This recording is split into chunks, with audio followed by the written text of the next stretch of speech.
Mike Addict. Mike Addict. Did I tie with somebody? I'm sorry. I was thinking about what was just said, about what was read, about our best thinking got us here. And I think that I, as somebody who's been here for a long time, need to qualify that statement. It's saying my best thinking while I was high got me here. That was the best thinking I had while I was on dope. And I say that and accentuate that because I've experienced my best thinking since I've been here. And I think that's part of what that quote was saying, and the whole reading was saying once I get that monkey off my back, the sky's the limit. I mean, it said it 2 or 3 times in that reading that we can accomplish many things once I can get off the stuff and start being productive. Of course, I could get off the stuff and not do shit. I think that's mere abstinence. But the basic text talks about mere abstinence doesn't equal recovery. So I need to work the steps, and then I'll start seeing the value in wanting to be productive. Because I look back at how much of my life I wasted being unproductive. And what's worse is I thought I was cool while I was doing it. And I thought them squares that would get up and go to work every morning, them was the dummies. But see, now I look at things a little differently. So if you're new and they're still square and they're the dummies, it's okay. But I promise you, as we work the steps, I'm going to see things differently. I think it's important to say that. I remember passing my father. There may be different clubs now that you can stay up all night and somehow they figure out where to put the blinds before it gets light, and you walk out the front door and the light hits you and you didn't even know it done got daylight. It was norms back when I was a kid on Green Springs. And I remember passing my father coming in Mountain Brook. I passed him and he was getting up and going to work. And I'll never forget it as long as I live. He passed me and he did this. As he passed me.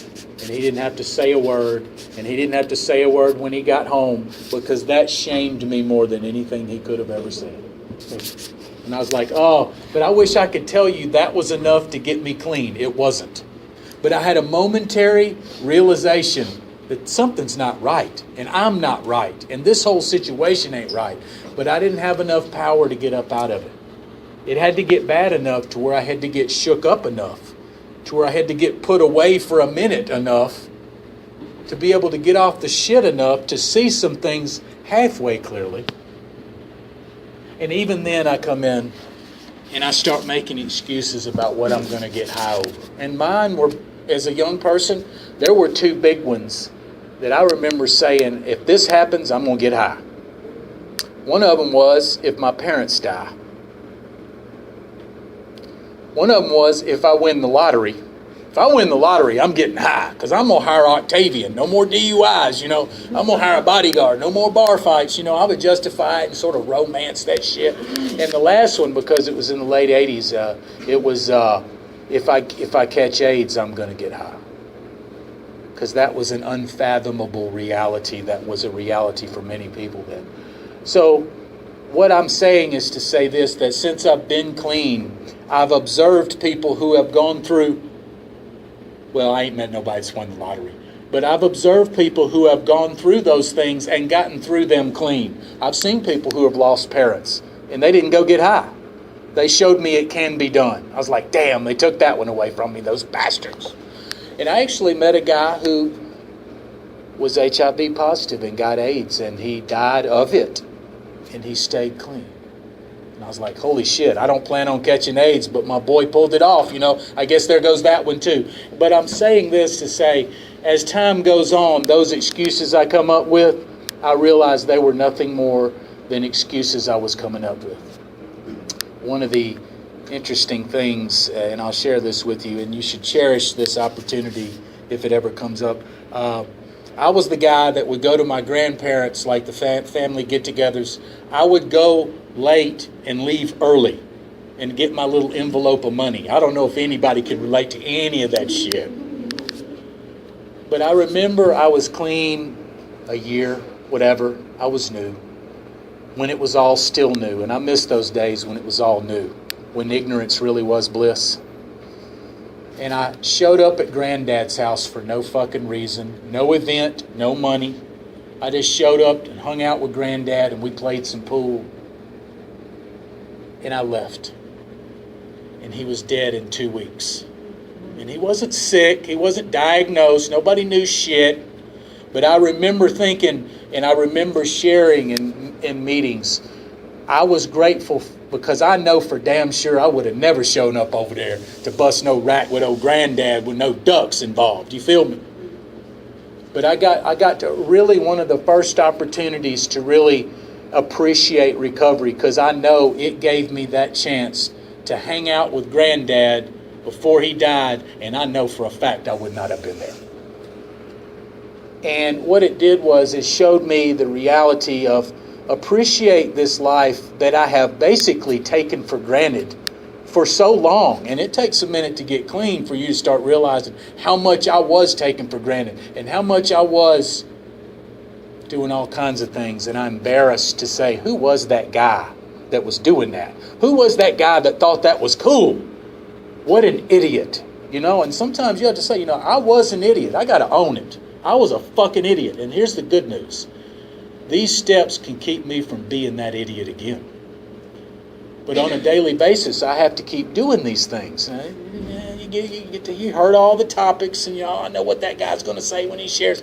And sometimes it gets boring, but let me tell you something. The effort that it takes to stay here and be reasonably happy in this life is a fraction of what it took to stay out there and do that dumb shit. And the best thinking that I've experienced since I've been here is light years better than that best thinking that I thought I had when I was out there. And if any of that sounds good to you, I highly recommend that you get up next to the program and work the steps and experience more than just mere abstinence. At least give this thing a college try so you can say, yeah, I got the gift and it was some bullshit. I'm out of here. I've never met anybody say that. I've seen plenty of people try to sit in a chair and have it rub off by osmosis and not do one good goddamn thing and go get high and say them a bunch of fucking idiots. Well, they always come back, because for us to use is not necessarily to die. It's to go out there and live in that shit for a number of years and then come crawling back, and there be that same dude that was sitting in that same chair the last time you was in here and you made fun of the shit he shared in the meeting. Believe me, I've experienced that more times than I can count, because I've been that guy still sitting here watching people. And what I can tell you is this: I'm tired of seeing young folks like me when I was young in here. I'm tired of seeing us fall for no damn good reason. We can all make it. We never have to use again. We should be meeting in Legion Field. That's how good these steps work. But here we are, still in the same room after all these years. That's got to tell you something. And that's not a defeatist attitude. Take that as a challenge. I want to be one of them 5 in 100 that make it. That's certainly the first thing I thought when I heard somebody say 5 in 100 make it. I didn't say what's the use. I said, I'm going to show you some, bitch. I highly recommend you take that attitude, because anybody in here can do this. And you can be here a quarter century later telling some people you have no idea who they are.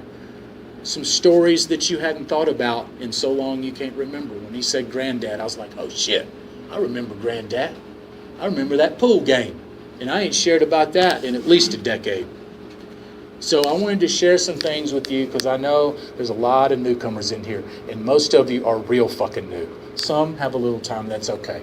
But I'm just saying, some of you are so new you can't fathom a lifetime in here. But I'm telling you, it's a bunch of one days at a time. Create a life worth living. I've had a spiritual awakening as the result of these steps, and I'll pass.